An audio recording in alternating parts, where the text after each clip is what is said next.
Bonjour, c'est Frère John Paul encore, et on vient de parler de comment on peut recevoir pleinement, être rempli avec l'Esprit Saint, de donner toute notre vie à Jésus. Et on a vu le dernier enseignement, comment on a besoin d'enlever toutes les choses qui ne portent pas de fruits dans notre vie, les mauvais fruits.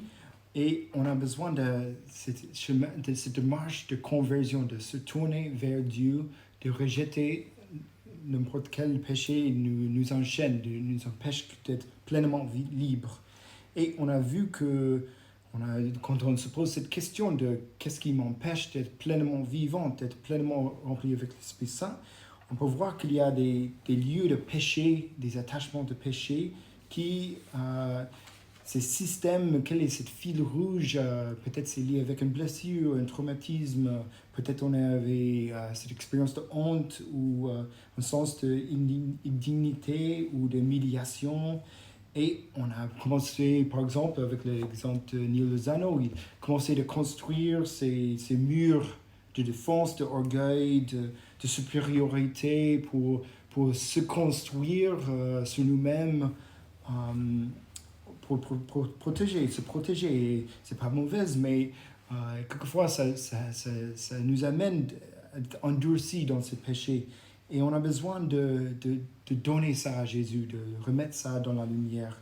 On a vu aussi que dans nos expériences, petit à petit, on commence à croire tous les mensonges que les personnes nous ont dit, que je vaudrai jamais rien.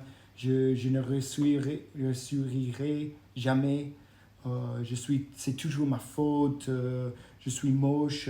Tous ces mensonges que les esprits mauvais mettent dans notre tête ou par les autres, ces malédictions, petit à petit, ça peut voler notre identité profonde d'enfant de Dieu.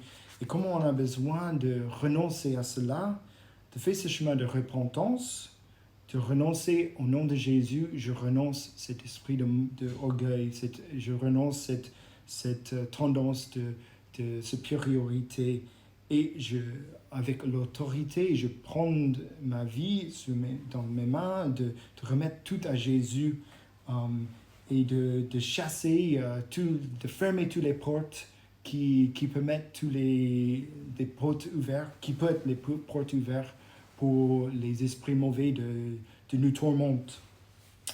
Et je vais parler pendant ce temps quelque chose qui est très très difficile et je sais que c'est un lieu très...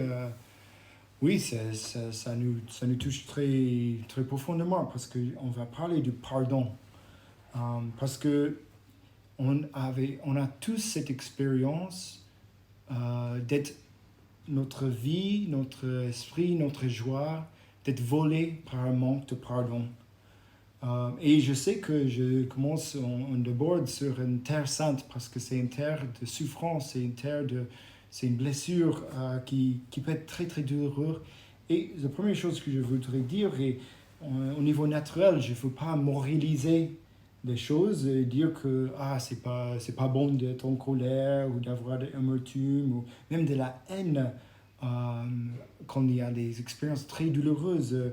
Je vis actuellement, mon frère traverse un moment très très difficile avec un divorce très douloureux et je comprends que ça prend du temps. Un prêtre vient de me dire que le pardon est un fruit à prendre quand c'est mûr.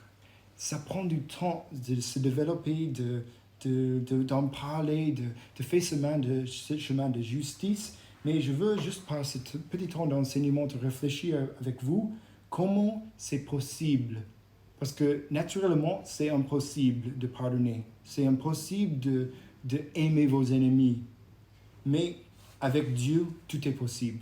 Je veux qu'on peut-être prenne ce chemin ensemble de voir quelles sont les difficultés de pardon et comment on peut faire un chemin avec Jésus pour être libéré de cela. Quelqu'un m'a dit que le manque de pardon ou le vengeance ou le colère quelqu'un, c'est comme on regarde la personne, notre ennemi, la personne qui nous a blessés, et on les regarde avec la haine, l'amertume, et on boit un poison. On l'en veut, on les cherche, mais c'est nous qui... J'ai soif. C'est nous qui buvons le poison. Ça ne fait pas le mal à l'autre, ça nous pourrit. Et on a tous cette expérience quand on a cette blessure, cette amertume dans notre cœur, ça vole notre paix profonde.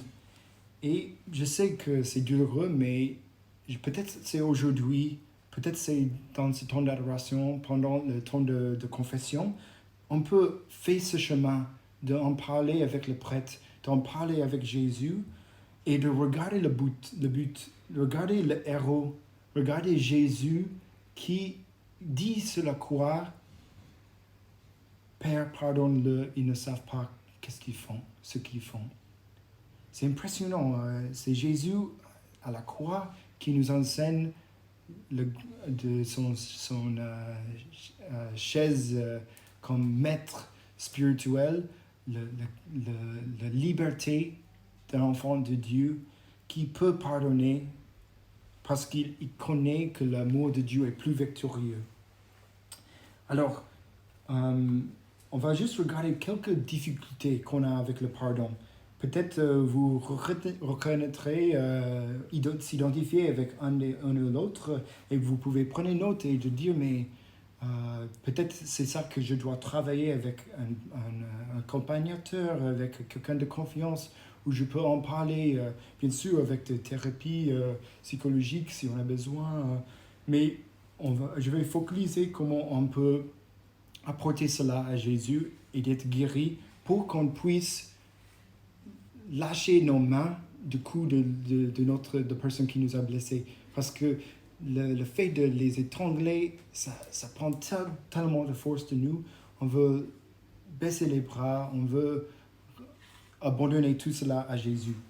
Alors, la première difficulté, on a tous expérimenté ça, que c'est trop douloureux, c'est impossible. Et ce truc ça me fait tellement de mal, je ne peux pas pardonner. Ça, c'est, comme je disais, c'est vrai naturellement, mais on a besoin de faire cet acte de foi que, bien, je peux y mettre dans cette démarche de pardon, parce que Dieu me donne la grâce. Jésus me donne la grâce de pardonner. Et du coup, on prend cette première part de pardon avec Jésus.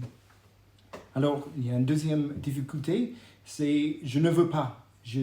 On a la colère et une force dans une certaine façon où je commence à m'identifier avec cet état de victime, je tiens à cette douleur pour qu'ils voient combien ils ont pourri ma vie.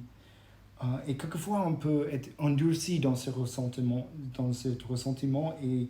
et c'est Martin Luther King qui a dit ça, on ne peut pas chasser les ténèbres avec les ténèbres. On a tous cette expérience, c'est le vendetta d'Italie, c'est la vengeance où on voit que c'est la manière dont le monde fonctionne et ça va de pire en pire. Et qui est le vainqueur dans cette situation? Personne. Ça va de pire en pire. Alors, une autre difficulté est qu'on n'a pas pleinement conscience de la profondeur de cette blessure. On peut dire, mais c'est pas grave, ou on peut même se culpabiliser, dire, mais en effet, c'était ma faute, ou parce que c'est plus facile quand c'est ma faute, parce qu'au moins, je suis en contrôle, je peux gérer la situation, je peux me changer, mais quelquefois, on ne rend pas compte combien on était blessé, combien on a besoin de remettre cette douleur à Jésus. Alors, une autre chose qui est le quatrième point, c'est la peur que la colère, qu'on va perdre cette force et on va se rendre vulnérable d'être blessé encore. Et je veux faire cette distinction qui est très très importante. Le pardon n'est pas la réconciliation. Il y a une différence. Et c'est très important parce que surtout dans les relations qui sont quelquefois très abusives, on ne peut pas se réconcilier avec l'autre. Parce qu'en effet, la réconciliation, c'est mutuel.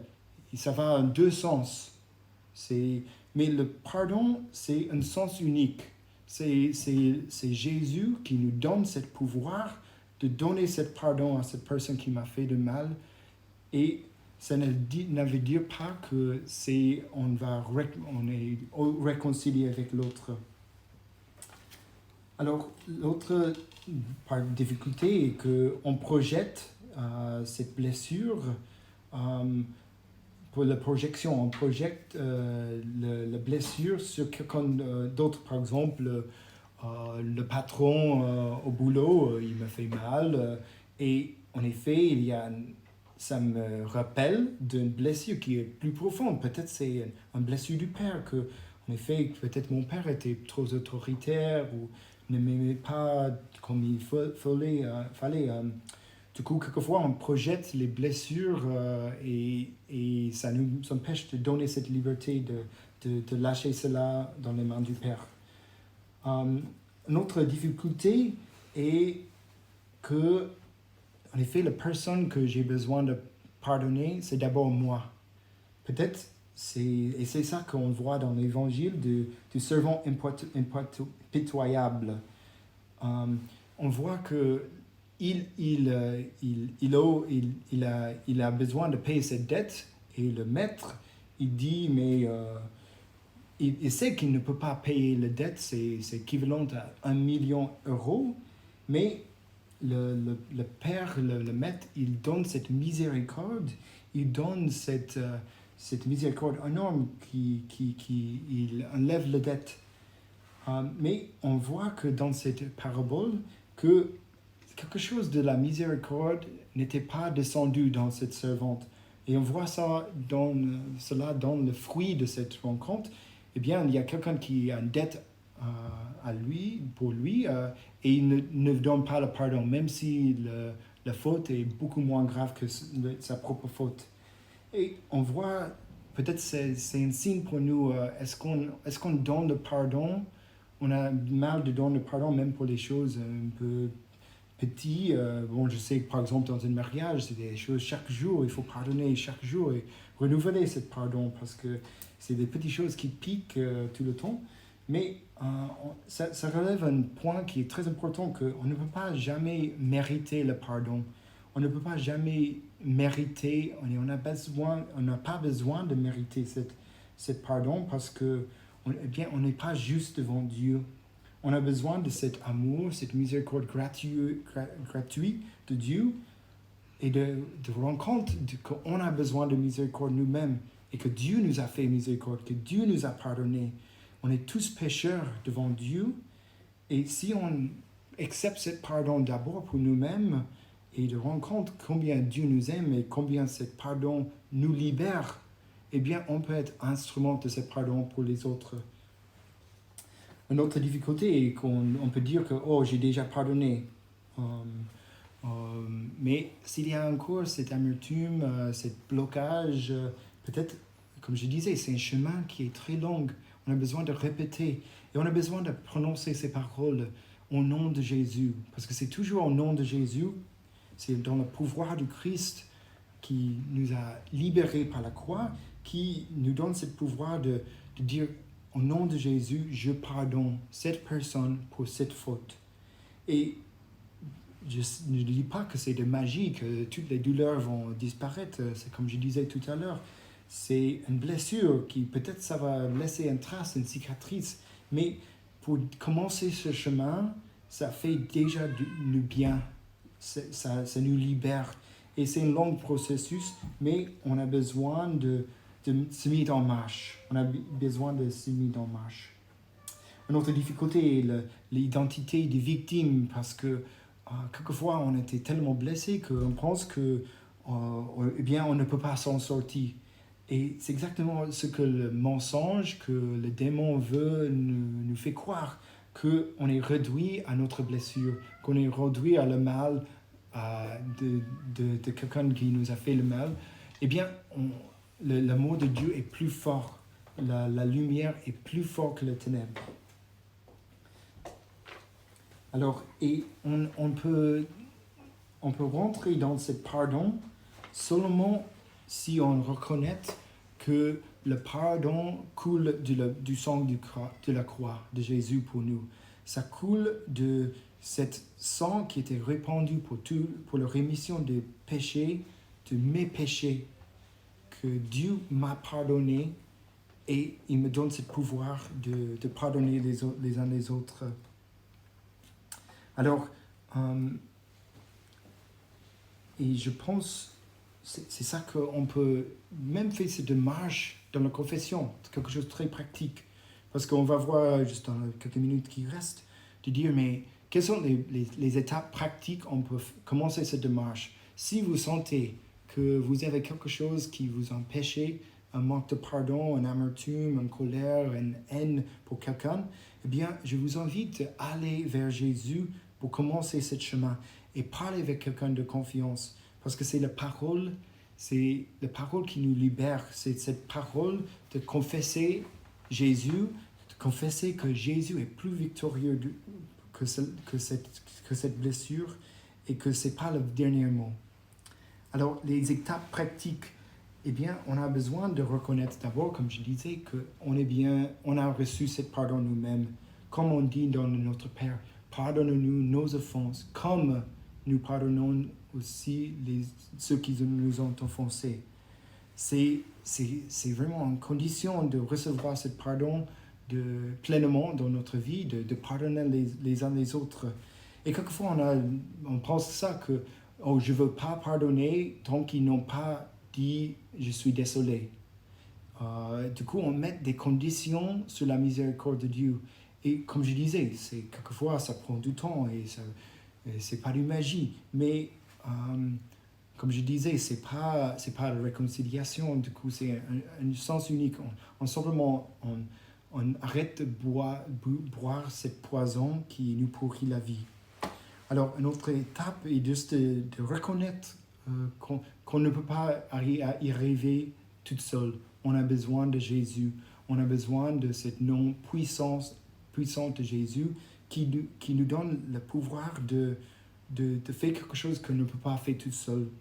Du coup, peut-être on peut faire cette démarche quand on va à l'église pour prier avant Jésus aujourd'hui, de dire en haute voix, ou peut-être on a besoin de parler avec quelqu'un, de faire cette démarche. Et je vous invite de approcher le prêtre ou quelqu'un de confiance, soit dans le confessionnal, de dire, mais mon Père, j'ai mal à pardonner, aidez-moi à parler, fais cette démarche avec moi.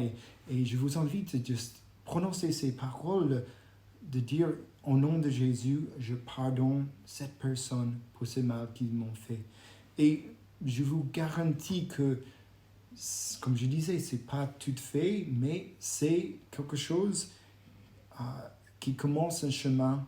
C'est un chemin qui est long, mais c'est un chemin de libération. Et comme je disais, de situer cette étape de pardon dans notre démarche qu'on fait maintenant, eh bien, c'est quelque chose, un manque de pardon peut nous bloquer, qui peut nous renfermer dans nous-mêmes, dans notre faiblesse. Eh bien, donne tout cela à Jésus avec un cœur tout grand ouvert et vulnérable, parce qu'on peut avoir confiance en Jésus, on peut avoir confiance dans le Père du ciel qui nous guide, qui marche avec nous, qui nous aide et regarder cette croix glorieuse de Jésus qui dont toute la miséricorde coule. Et on va juste la prochaine fois, on va parler de don du Saint-Esprit, parce que le don du Saint-Esprit est donné pour cela, pour nous donner cette capacité d'aimer comme Dieu nous a aimés, de pardonner comme Dieu nous a pardonnés.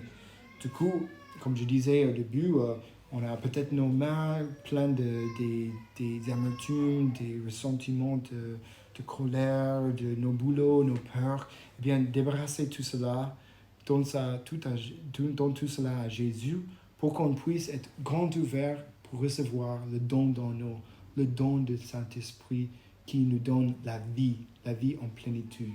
Amen.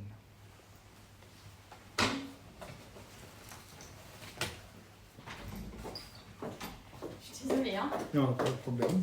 J'espère qu'on n'entend pas trop fort. Alors, on va